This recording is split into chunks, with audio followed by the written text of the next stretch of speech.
So Japan, the borders are open. Woohoo! They opened this week on October 11. It's been long awaited. If you didn't know, Japan's borders have been shut for the last 2.5 years, which is a very long time. Yeah, it's crazy when you think about it. So we were seeing good signs this year of, well, middle of the year, they were saying, they'll open up to organised tour groups, or if you've organised like a package tour, that kind of thing with a guide. So that was happening. And then finally, Japan has said they're happy for independent travellers to come. When I mean independent travellers, that means you can do your own itinerary, you can arrive and just do exactly what you'd like and travel where you'd like to go in Japan without a guided tour or through a travel agency. Guided tour guide, I mean, or a travel agency or anything like that. And you don't need a special visa. When you arrive in Japan as an Australian, you get an automatic tourist visa, 3 months tourist visa. So provided you stay for no more than 90 days, you're all good. If you want to stay longer than that, I think you will have to apply through, the relevant immigration office or consulate, Japan consulate in your country. So yeah, that's Japan. It's open. And I think, whether you're a first time visitor to Japan or you've been there before, Japan will look different returning. I haven't personally been back yet. I'm busting to go back. But I will be looking at going back maybe next year. Just need to plan out a few things. So yeah, basically, the things that have changed in Japan, or things to remember. Let's start with that. I have done a blog post all about this, so I will be talking about that later. A reference where you can check out some stuff. So yeah, Japan. Before you go, you have to think of these things. You have to be either triple vaccinated, or if you're not, you can provide a negative PCR result 72 hours prior to arrival. The test can be taken up to 72 hours prior to arrival. So you need to show proof of that, a negative test, or proof of being triple vaccinated with an approved vaccine. So more details of that I will put in my blog post. I have put in my blog post, so you can check all that out later. So they're the first 2 steps. You need to record. There's a couple of websites that you need to go and kind of register on. So the Japanese authorities know that you're in Japan and that you've, adhered to what you need to provide. Also check your airlines requirements, and I'm sure when you book, airlines will be telling you via email what is required before arriving in Japan. So you don't want any hiccups at the airport. You just want to kind of arrive in Japan and then get straight out there and enjoy. So we need to adhere to the new rules. Then a couple of other things. If you do feel unwell in Japan, possibly COVID, there are websites that you can follow as to what to do next. Travel insurance is probably a good idea, including COVID. Obviously that's up to the individual, but I did notice when looking at Jetstar flights that they do have a travel insurance option that will cover in the event that you may be unlike the unfortunate event of catching COVID in Japan, that you would be covered. So yeah, then I don't want to kind of rattle it all off and not open it up to you to ask questions. So please, at any time, feel free to put any questions in the comment section and I will answer as best I can. So the next thing with Japan is masks. So mask wearing, it's, I think, recently changed. It's not so much a requirement outside, but if you are in areas that are crowded and you cannot social distance, or you're talking to someone within 2 meters, it's recommended to wear a mask. In the trains and things like this, Japan does get quite crowded. And not only that, it's also a common courtesy. If you have traveled to Japan before, you would know that mask wearing has been a thing for many, many years, because, you know, it's just part of the Japanese culture. If you're sick, you would wear a mask while you were out and about. If you don't want to get sick, you may also wear a mask. So now with COVID and the pandemic, mask wearing, I guess, is amplified in a major way. And of course, around the world, we all wore masks, and still in some situations still do. I think in Japan it's still, very prevalent, mask wearing. And if you want to blend into the local way of life in Japan and not like cause any problems, but I think to gain the respect of local Japanese people, I think it's a great idea to wear masks where appropriate, kind of just see what the Japanese people are doing. If you're seeing them, in a museum or a restaurant or a train or whatever, put your mask on too, because that will go a long way as far as, I think accepting people from outside of Japan back into Japan. A lot of Japanese people may feel quite apprehensive. They've had this kind of bubble like we have, in our country we had borders shut. So in order to put them at ease and to, feel happy about tourists returning, I think mask wearing is a great idea. So there's kind of a couple of those like medical, suggestions. I'll just refer to my blog one moment, because there's a lot of info that I did put in the blog. So we'll get more now into the travel, travel kind of helpful tips. But please, if you have any questions, please just let me know. I'd be more than happy to answer anything specific, or if you have any tips or anything to add, please do that too. So firstly, Japan has for the most part, been a very much a cash society.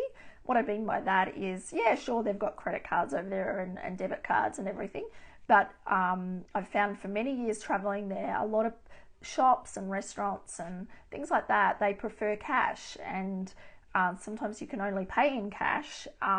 So it's always been recommended to carry Japanese yen to make sure that you cover those situations that may not have card as an option. However, now there's a lot more cashless payment option, available because of the pandemic and wanting, obviously hands-free kind of transactions. So you may find that in places that previously only accepted cash, they do accept card now. So you could get a travel card, a debit card, a credit card, whatever works for you. Top tip at the moment, the Japanese yen is very weak against, well, it's dropping a bit now, but as the borders have opened, but against the US, against the Australian dollar, it's very weak at the moment. So it's a good idea. I'm actually thinking myself to load up some money onto a travel card and lock in that currency rate before you travel. So that's the dollars. Japan Rail Pass, that's another one. Some people think, oh, yay or nay, should I get one? Japan Rail Pass, if you're not aware, it's an option only available to tourists outside of Japan, like not for Japanese themselves. It provides great value if you are traveling extensively over Japan. So there's a 7, 14 or 21 day option, all at varying prices. I've the pleasure of using a rail pass in the past, and it's great. You can pretty much ride any of the JR line, like Shinkansen, bullet trains.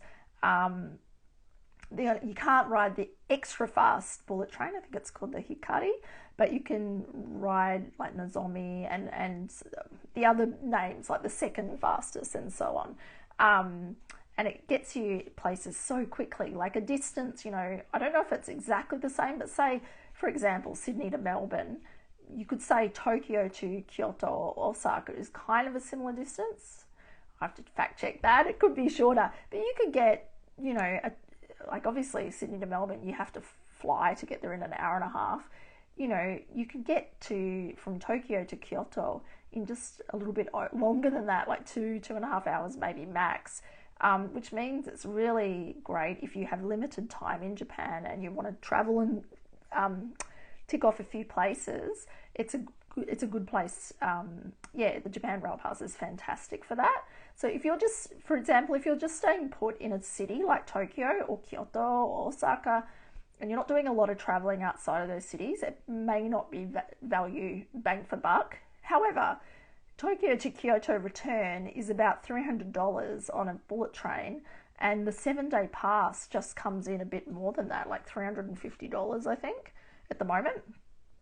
So if you were to get a Japan Rail Pass and do like a return trip to Kyoto from Tokyo, plus another day trip somewhere, you've already paid for your pass. So yeah, something to think about. But yeah, again, on my blog, there will be information for you to check out regarding that.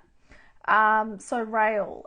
Speaking also of rail, there's reloadable prepaid cards called Pasmo and Suica.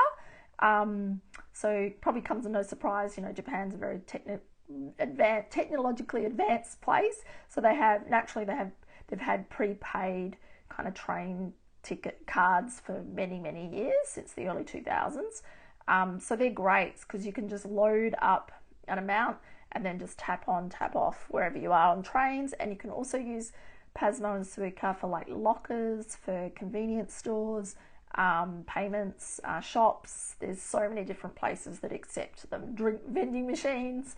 So yeah, I would really recommend, instead of buying like lots of paper tickets everywhere, you know, load up a Pasmo or Suica travel card, which you can buy at any of the major train stations in Japan when you arrive in the airport.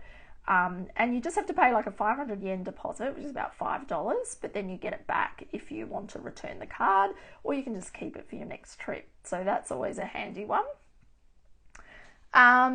What has changed since the last visit to Japan? Temperature screenings are quite a common thing I hear, like in places like Uniqlo, probably the airport, major department stores, things like that, may be doing temperature screenings, so just be mindful of that. Shorten hours for shops and restaurants. So because a lot of people worked from home during the last couple of years in Japan, shops and restaurants kind of modified their opening hours accordingly, because there wasn't a point to kind of staying open after like working hours, because people weren't really, you know, they were at home. They weren't staying out for after work drinks and dinner and going shopping and things like this. So yeah, so that's changed. Luggage on bullet trains. So previously you may have been able to lug a big bag of luggage on a bullet train.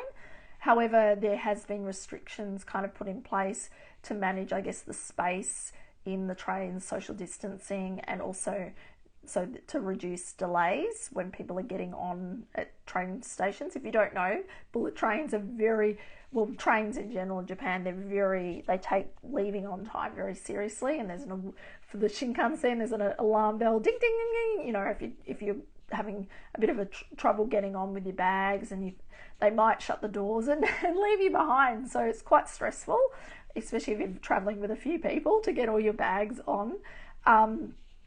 So luggage, yeah, you may need to use a luggage forwarding service, which is, you know, you pay, which you'd arrange at the train station, and they would be able to forward your luggage onto the station that you're going to, or the hotel or something like that.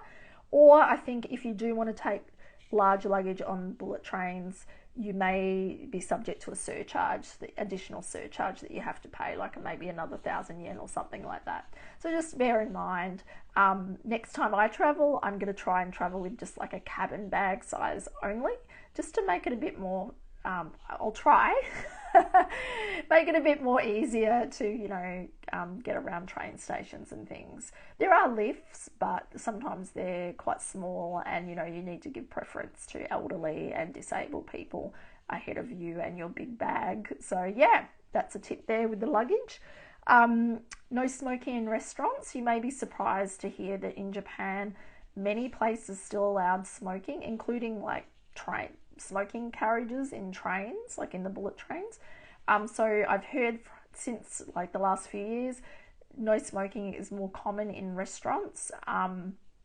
If they do have a smoking option, they're often in like a totally you know, separate area closed off from the rest of the patrons.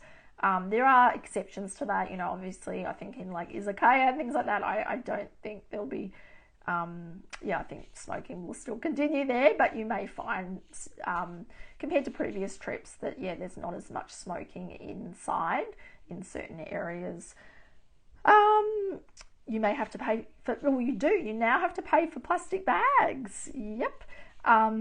So you have to pay in like convenience stores and department, well, maybe some stores may give them as a free thing, but a lot don't anymore. So that's a great incentive, instead of getting charged for bags, to bring your own bags to, you know, grab your groceries, your convenience store items, your souvenirs, anything.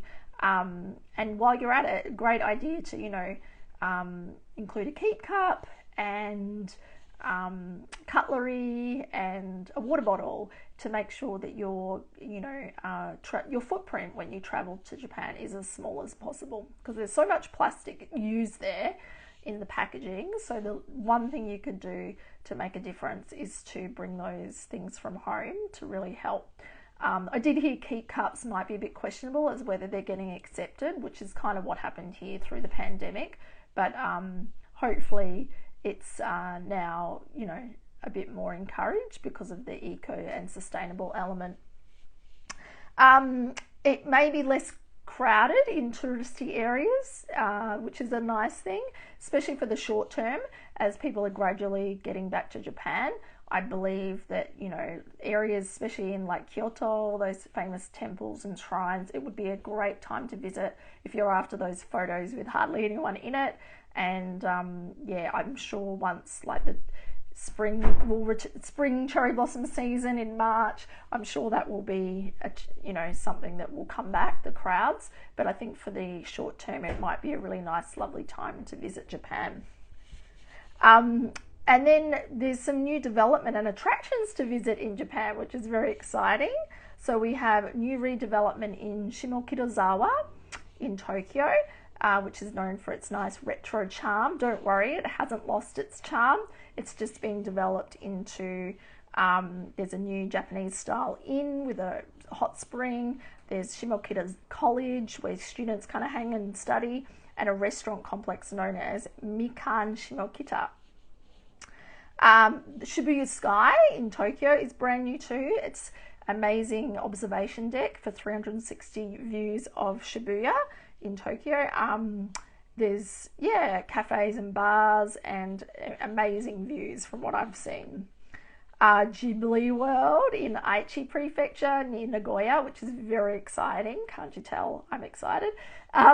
So that's a Jubilee theme park, and it's officially opening November 1st. It's kind of opening in stages. If you want to go, you must get a reservation. It's like a lottery style. So in my blog, I'll have a link to how to go about getting a ticket to Jubilee.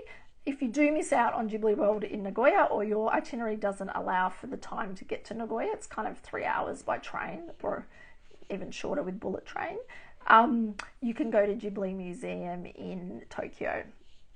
And finally, Super Nintendo World is happening in Osaka, in Universal Studios Japan. That's just opened up. So if you're a gamer or nostalgic for like your 90s youth, you might want to go to Super Mario World. So if anyone's got any questions, I'll stay online for a little bit. Otherwise, I hope all that was informative and interesting. And I'll also, yeah, be promoting the blog for some more information